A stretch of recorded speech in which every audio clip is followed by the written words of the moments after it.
Okay, we've been giving them too much loud. Let's be professional. Welcome everyone to the Hecate Stowaway podcast. Welcome everyone to the Hecate Stowaway podcast. We have not done this like 4 times in a row. I'm not even going to talk about it, so don't fucking ask me. Oh, it's okay. Brandon's still learning. It's funny. Okay, I guess since we haven't said this before, technically, well, we have, but we're not. Yes, we're back. We're hopefully going to be back to regular schedule. Yeah, we should be. Gabe is done being a whore.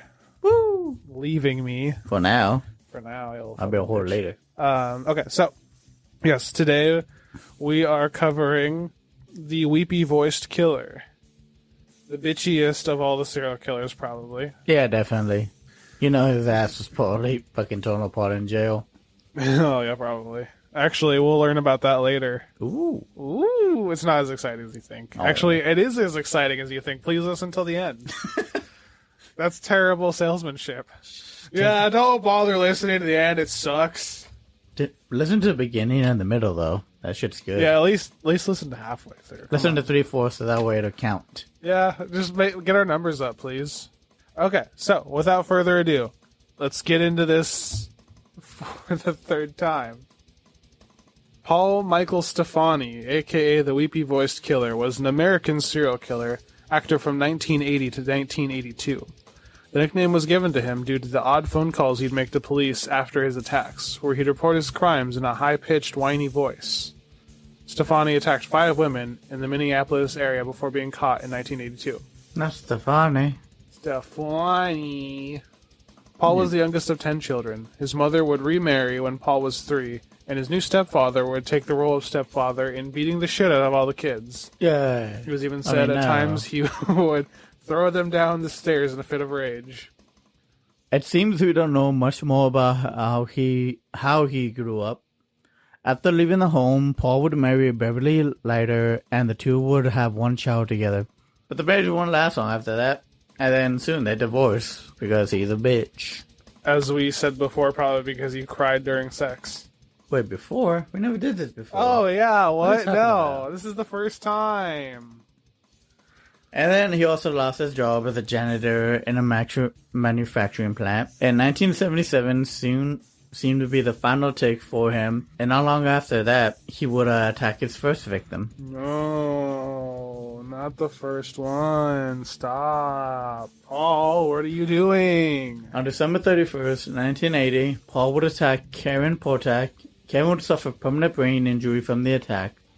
After the attack around 3 a.m., Paul would anonymously call the police to report the attack, telling them, "Yes, please, this is an emergency. Please send a squad to Pierce Butler Road, Molenberg Manufacturing Company, machine shop.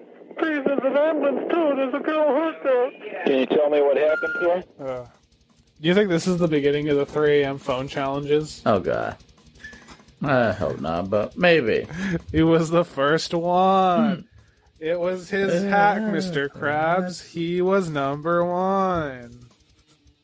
Half a year later, on June 3rd, 1981, he would attack Kimberly Compton. Kimberly was an 18-year-old college student. Immediately after attacking her, Paul would again call the police. "Oh, you find me? I just stabbed somebody with an ice pick. I can't stop myself. I keep killing somebody." Which is not proper English. No, there's a lot of stuff about this guy that's not proper. You know, some would say, you're not very proper, Paul. 2 days later, he would call the police again to apologize for the murder, saying he would turn himself in. But of course he didn't. No.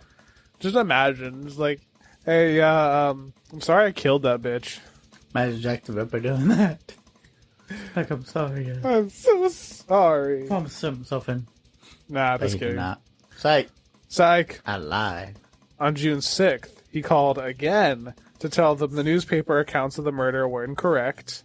On June 11th, he called again. He just keeps calling, crying in a barely comprehensible voice. "Don't talk, just listen. I'm sorry what I did to Compton. I couldn't help it. Don't know why I had to stab her.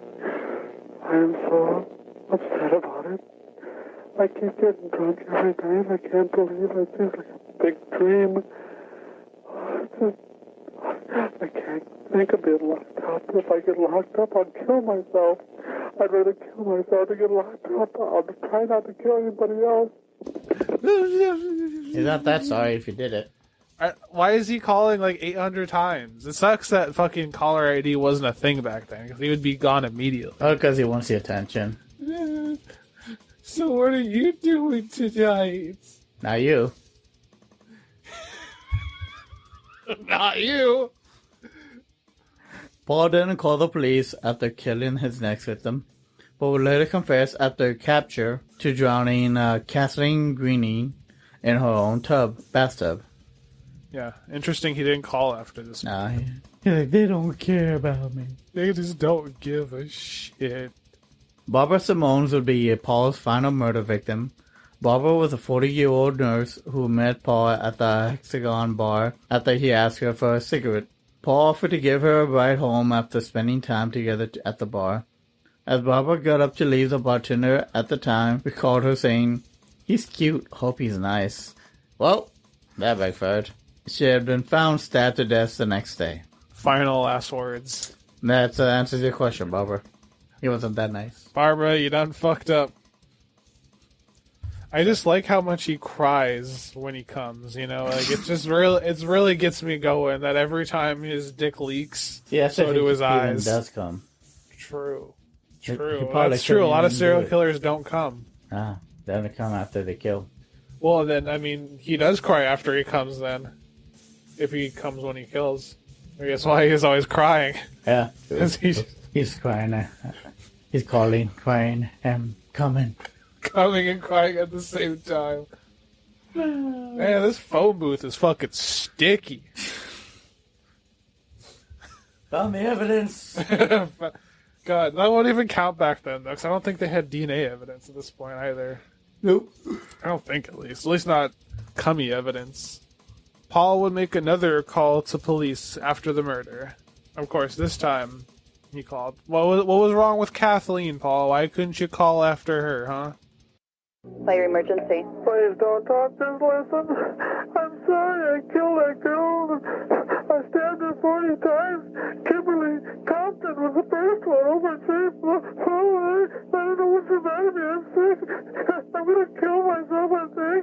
Where are you? I'm just going to... If somebody dies with a red shirt on, it's me. I killed both of you. I'm sorry. I'll never make it to heaven. On August 21st, 1982, Paul would pick up a 19-year-old sex worker, Denise Williams. Denise got an uneasy feeling as Paul began to drive through dark suburban areas rather than going back to where he had picked her up. He stopped at a dead-end road and began to stab Denise with a screwdriver. Oh, God.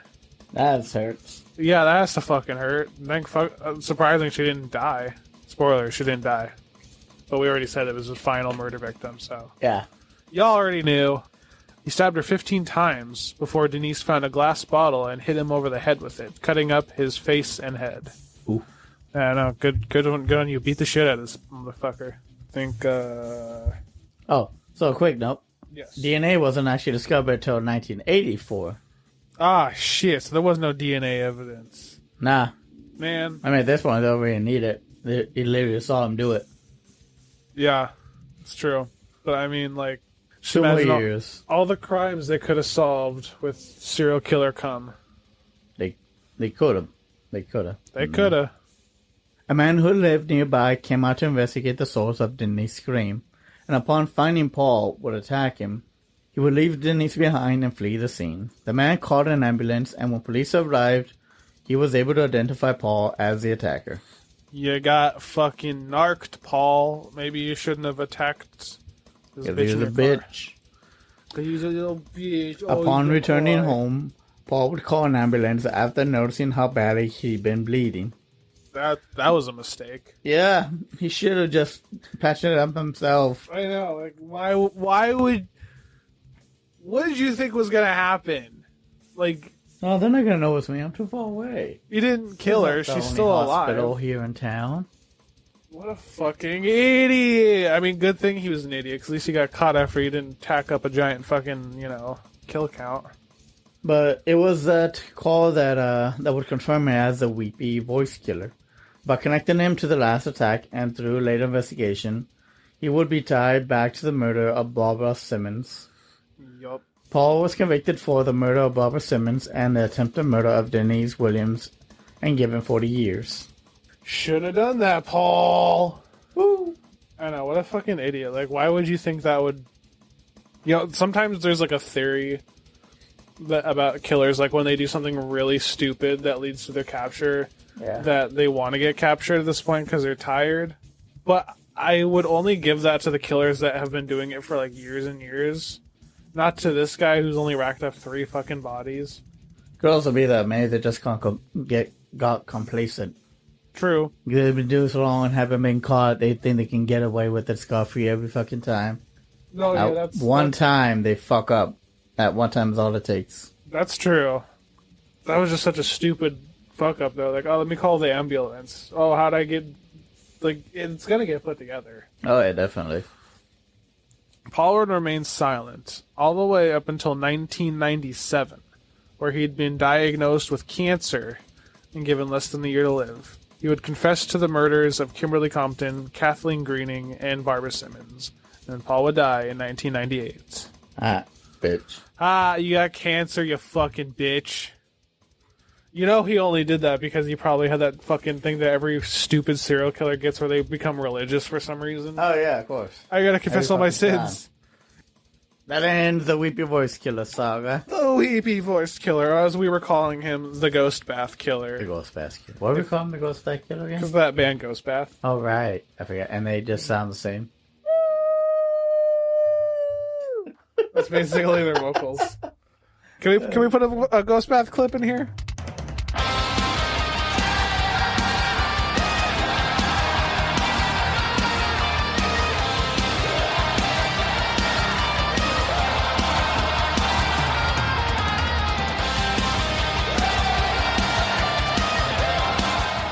I think we can get away with that. Yeah, we can. How is my computer already about to die? Because its spot hasn't been charged in a very long time. Oh, since you haven't been using it. Toss it aside like a used sex toy. Yeah, you're covered in cum. I don't need you anymore. No. Well, thank y'all for listening. That was the Weepy Voice Killer. We got more interesting stuff in the works. I just need time to write it out. Gabe's back, so the show should be back on track. Yeah, I can try and write some shit too. Do you have any announcements you want to tell the people? Yes, I would like y'all to know. From the bottom of my heart. Brandon's a bitch. You bitch. Brandon's a bitch. He's a bitch. He's a bitch. Brandon's a bitch.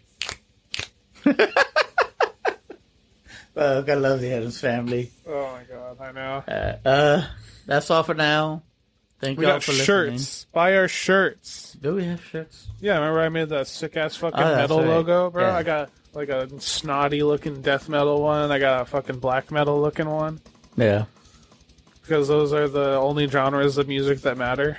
No, all music matters. Okay. Fucking nerd. Fuck you, bitch. Of course, I'm just kidding. You're just Kinda. mad that I'm better. My music taste is better than yours. Yeah. Yeah, Yeah. yeah, Yeah, you think so? yeah. Okay, sure, dude. Whatever. Alright. It's okay, it's okay. It's okay, you're an elitist now. It's what happens. Yes, I am an elitist. I'm a cum elitist. You think that's a fucking nut? Whatever, dude. Come back to me when it fills a shot glass. Thank y'all for staying tuned to us and keep listening to our stuff. Yes, we appreciate it all. Yeah. Hopefully, if Brandon comes out with some music, we can put it on here and y'all can listen to it if you find it interesting or not. Yeah. Thank you all. Hail Satan. Blessed be. Take care. If you find a little bag of tinfoil out in the wild, open it up and take a lick. I don't. It could be something bad. Nah, it's always good. Trust me. Fuck off, bitches. Bye.